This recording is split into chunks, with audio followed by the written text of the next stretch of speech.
This week on Capitol Report. I proudly accept your nomination for President of the United States. Republicans rally around Donald Trump at the GOP's National Convention. With proper leadership, every disaster we are now enduring will be fixed, and it will be fixed very, very quickly. Plus, reaction to the VP nominee, J.D. Vance. J.D. Vance is going to show a shift. He's going to give that perspective of the new generation. Oh, yeah! The Fighters coming back to Grand Harbor! While Connecticut Democrats question what Trump's choice for running mate has to offer. It's very disturbing. It's a very right-wing agenda.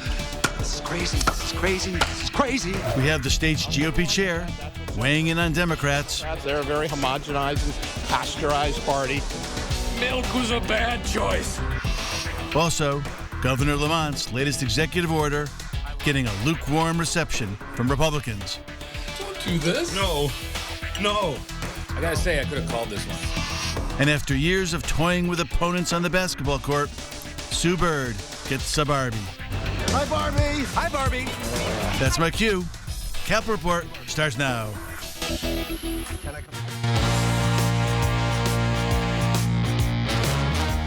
Welcome to Capitol Report. I am Tom Dutchick. We are so glad you're spending part of this Sunday morning alongside the panel power. A lot of new faces here today. Sean Scanlon, the comptroller of the state of Connecticut, and proud of Guilford, Connecticut, Sean. Huh? Good morning. Welcome. The great Joe Arasimwith, the coach with us, getting ready for the football season again. Football season's coming. Good morning, sir. Former Speaker of the House, Liz Kramer, Republican strategist.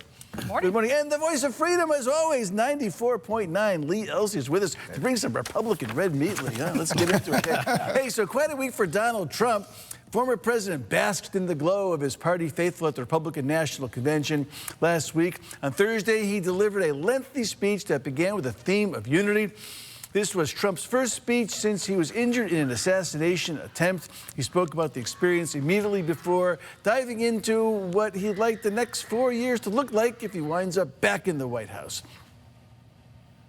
While saying he wants to be a president who is ready to work for everyday Americans, he also pivoted back to some of his usual messages concerning global affairs and the border crisis. What's this? I will end every single international crisis that the current administration has created, including the horrible war with Russia and Ukraine, which would have never happened if I was president, and the war caused by the attack on Israel, which would have never happened if I was president. Today, our cities are flooded with illegal aliens. Americans are being squeezed out of the labor force, and their jobs are taken. And by the way, you know who's taking the jobs that are created?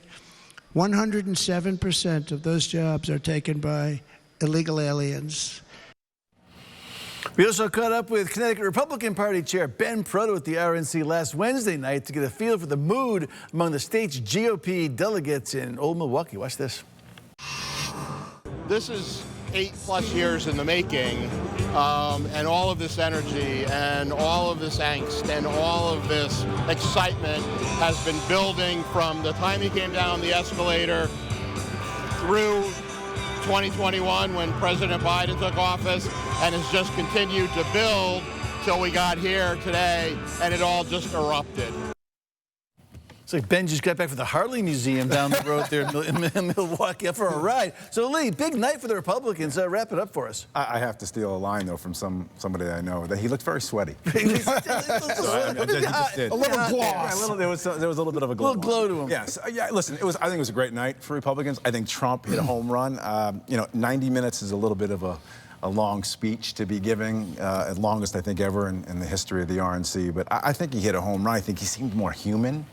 There's more tugging at the heartstrings, and how can it not be? And, you go from what happened last Saturday, your life is almost taken away from you. You have to be more reflective. There's going to be a change, I think, in Trump, at least for the short term. I believe that. I would like to see the change in him and his actions, not necessarily just his words. I think we all paused on that Saturday afternoon, and some of us had to really look at our own selves in the mirror and think about what we've thought about over the years.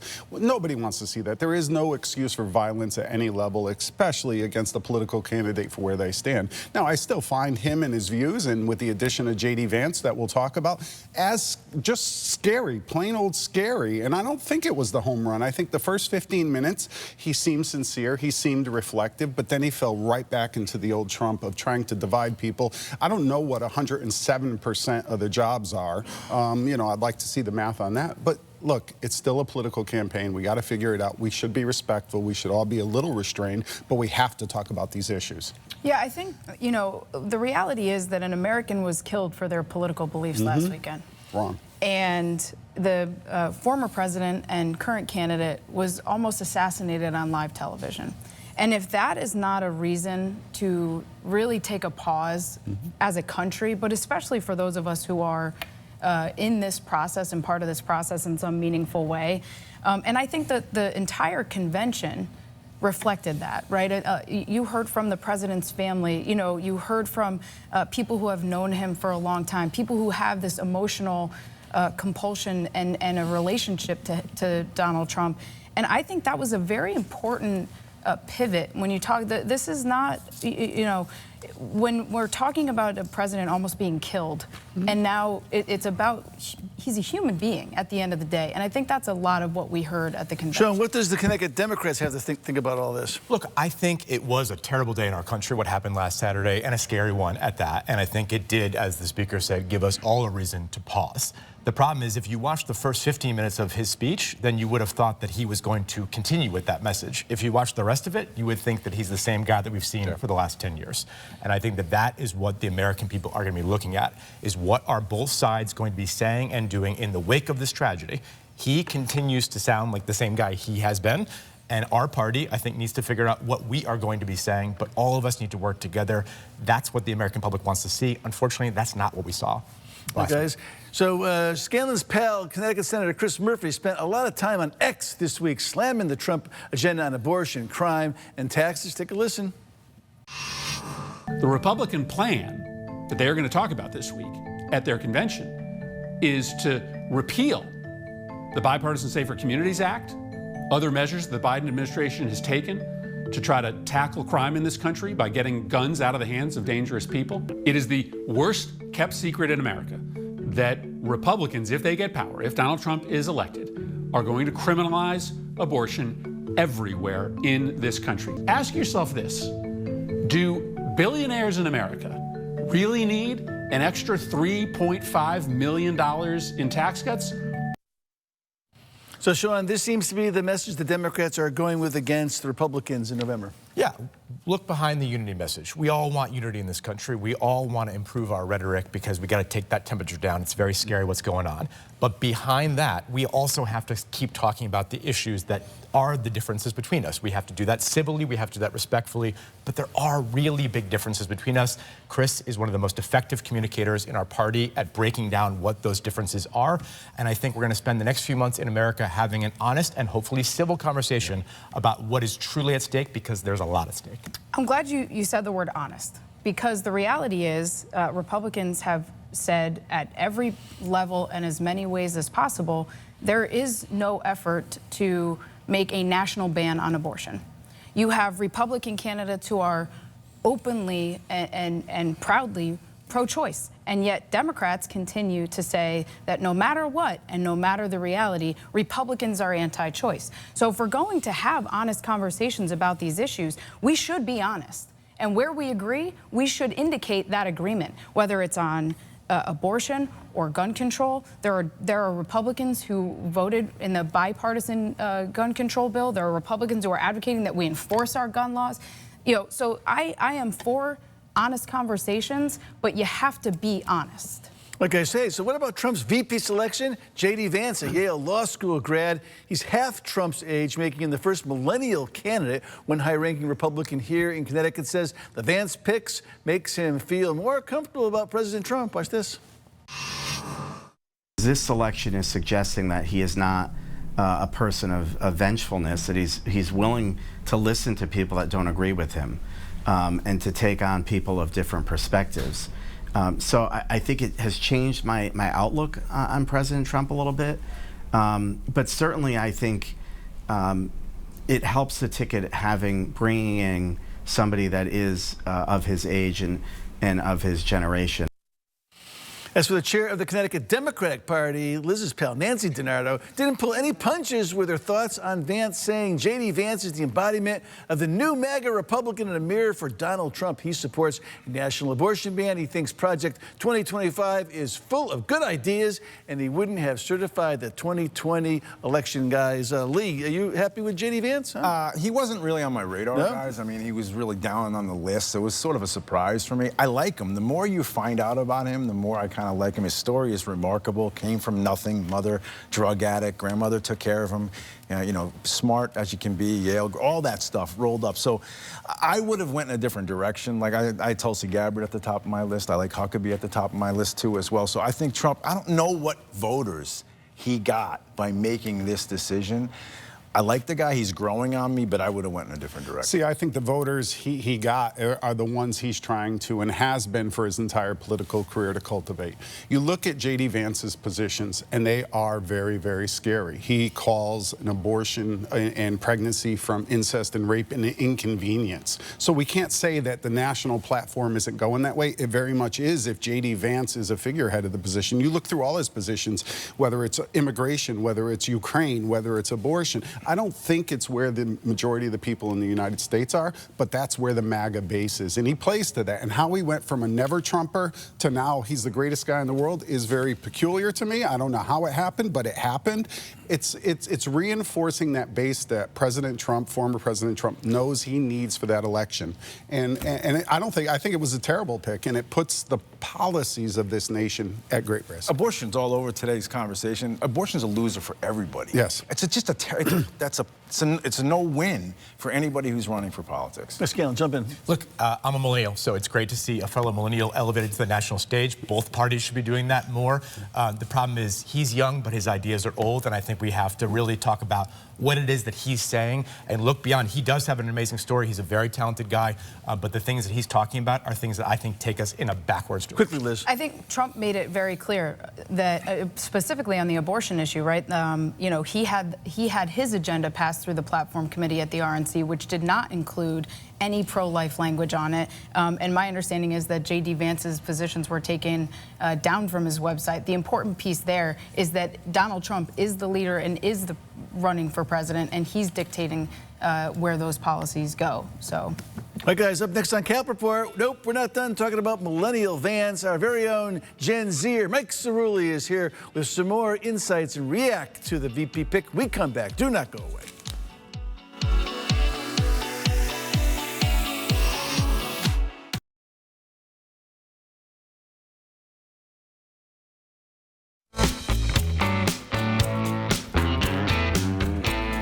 Well, our panel in the political world is abuzz. We're talking about J.D. Vance's introduction to the world. Came on the heels of a historic speech from the Teamsters president at the RNC. You heard that right. A union president, Scanlon, addressing Republicans. Take a listen to how the Teamsters boss and Vance echoed each other. Watch this. Remember, elites have no party.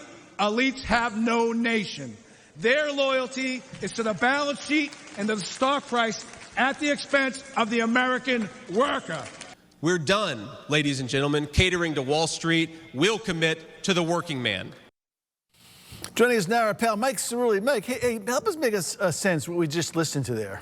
Yeah, good morning to you, Tom. You know, there's actually a lot of people who believe that what you just listened to is a sign of an ongoing realignment of American politics. And J.D. Vance, he represents an ascendant strain of conservatism that's sometimes called national conservatism, the NatCons. And this is an ideology that really emphasizes those conservative social values that we're all familiar with, but diverts from some of the traditional economic stances of your more mainstream Republicans. And Vance, he's taken some votes that unions like the Teamsters have applauded on things like sick days and manufacturing, and he's expressed a willingness to set aside some of the free market principles of traditional Republicans in order to promote American industry. And this is something that young conservatives are really responding to. Take a listen to Patrick Berland. He's the chair of the New Haven County Young Republicans, and he was out in Milwaukee last week with the delegation. He's not interested in just giving tax cuts and corporate welfare out. He is very committed to boosting American wages, fighting to protect American jobs, and doing everything he can to make our country safer, wealthier, and stronger. It's really, Vance is pretty young, but not quite your generation, right? Yeah, that's right. Vance is a millennial born in '84. And just to locate that generation, remember, millennials, these are the people who were born in the '80s and the '90s. They're the generation that came of age during the 9/11 era and the Great Recession. And Vance is actually a contemporary of people like Connecticut's own Matt Blumenthal. They actually overlapped at Yale Law School. Take a listen to what Matt had to say about Vance. When we were in school, he had a reputation as a very savvy and very ambitious person. And frankly, it's been very disturbing to see the positions, the quite extreme positions he's taken over the past several years in his pursuit of power. And Tom, Blumenthal views Vance's positions on things like abortion as largely out of step with their shared generation. And he's right, the polling backs that up. But here's an interesting thing to note. There is some data indicating that my generation, Gen Z, the generation after the millennials, might be more conservative than the millennials. So perhaps Vance will speak more to Gen Z than to his own generation. Good stuff, Mike. I'm still hoping the fact that Vance and Matt Blumenthal were at Yale Law School at the same time. Figure about that, huh? Yeah, Matt and Vance were actually a couple years apart, but Vivek Ramaswamy and Johnny Doc were actually in the same exact class as Vance. Two JDs, Johnny Doc and JD Vance. Mike, thanks for coming on. Appreciate it. Great to be here. Well, the governor spent last week in Germany. That didn't stop him from issuing an executive order. Find out why many Republicans ain't so happy about it when Capital Report returns. Do not go away.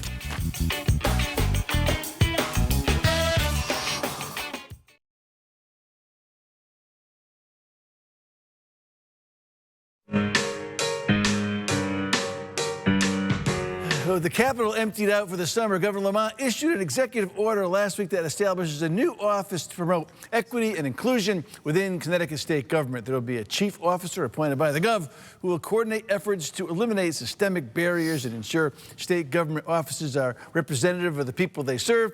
Here's Lieutenant Governor Susan Peisos, who was the governor back then, explaining how this came to be. Watch this.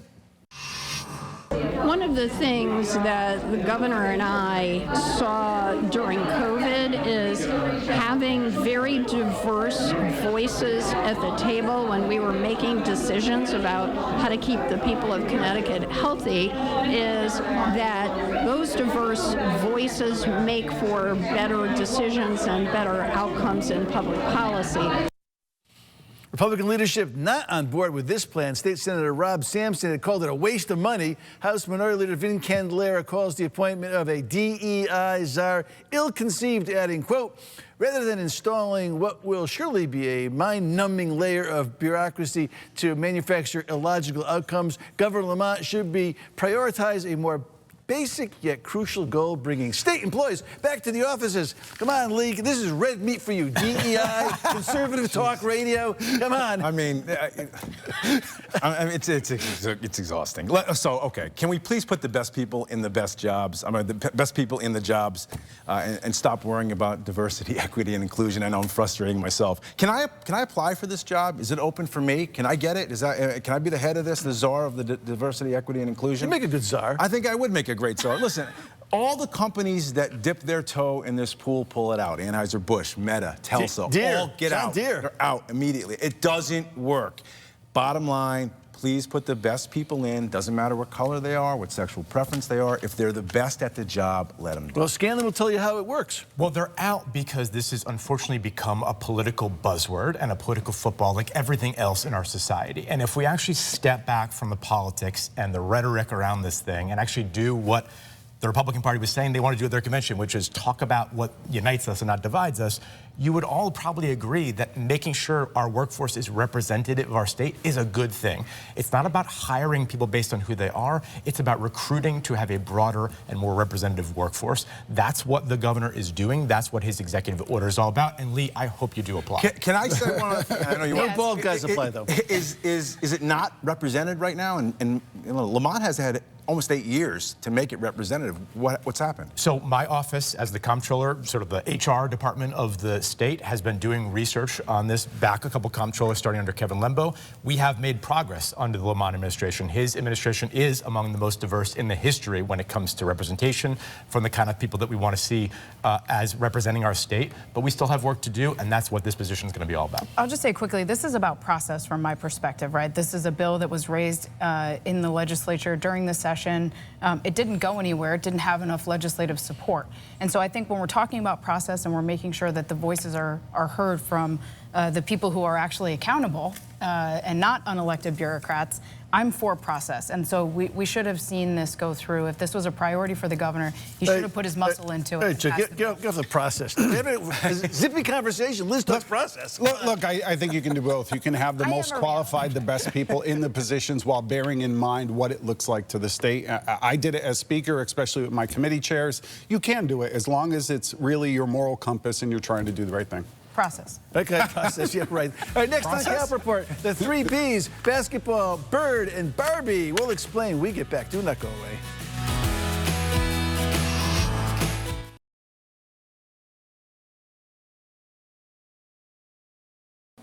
Well, what do you get when you combine the success of the Barbie movie and the success of the WNBA? Yep, you get WNBA Barbies. Mattel is honoring retired Seattle Storm D-Conn legend Sue Bird with her own Barbie dolls, part of the company's 65th anniversary collection of summer and sports campaign highlighting women athletes. Bird was even involved with the creating of the dolls. She says when she was a kid, there weren't any dolls representing athletes. Bird hopes the Barbie will inspire children who aspire to be athletes. Well, we have our own Ken here, right? Oh, wow, Barbie. Hey, Barbie. Listen, I couldn't wait to get that one in. That was pretty good. I love it. I think it's great. I think it's great for all kids to be able to see athletes, girls, watch women's sports and get more girls playing sports. Yeah, look, as a coach, I absolutely All right, guys, let's applaud get to it for this week for the comptroller, for Coach Lizzie, and here comes Lee Elsie. Gonna get the shot. Let me channel Bird. Oh, that was close.